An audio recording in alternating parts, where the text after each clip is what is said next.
Batumi by night dazzles, every feature of the skyline carefully lit, glittering across the water. A nighttime showcase of all the city wishes to be. A Black Sea playground for international tourists, a far cry from what it was not long ago. Especially in the 90s, after Soviet collapse, it was one of the darkest places in the world, one of the worst run by a local warlord, basically who also happened to be smuggler, drug lord, kind of Central American dictator from the 50s of the past century, with all these SUVs and people running around with Kalashnikovs and dark glasses. By day, a frenzy of construction echoes across the city. New hotels and apartment blocks taking shape along a corniche expanding ever further south towards Turkey.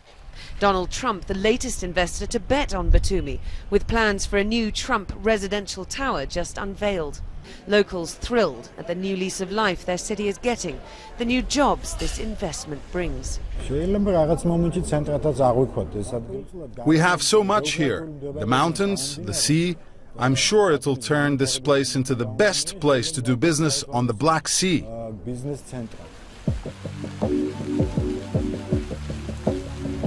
Georgia's hoping to attract 4 million visitors this year, almost as much as the country's entire population, with Batumi the jewel in its crown. For now, it's mostly visitors from the Caucasus and from Turkey, though the Russians are returning to what was once a Soviet tourist spot after Georgia scrapped their visa requirements last year. We've just been trying to talk to tourists here about why they've come, and there was a group of Russians who said, "We'd love to talk to you, but our parents don't know that we're here, so we can't."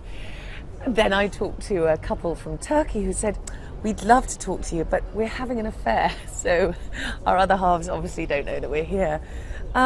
So it would appear as though Batumi is actually a kind of secret getaway place.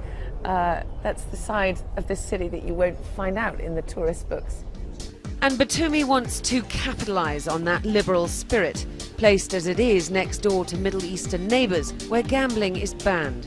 So Monte Carlo, Las Vegas, New Orleans, which one would you say, what city would you most like to emulate? Let's say Las Vegas. Let's choose the best one.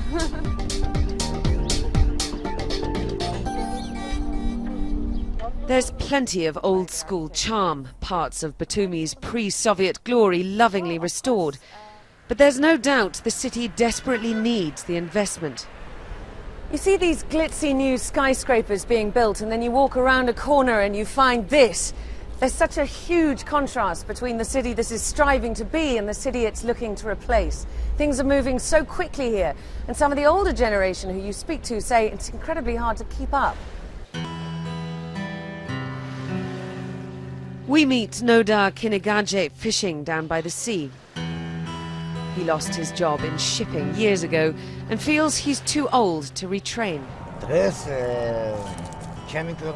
The future and present of this country is for young people who studied, who know English. Everything is for them. It is good that they have jobs, but for people like me who trained during Soviet times, it is hard to find our place.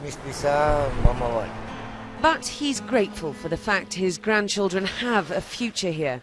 Batumi's renewal providing some security for the next generation. Diana Magnay, CNN, Batumi, Georgia.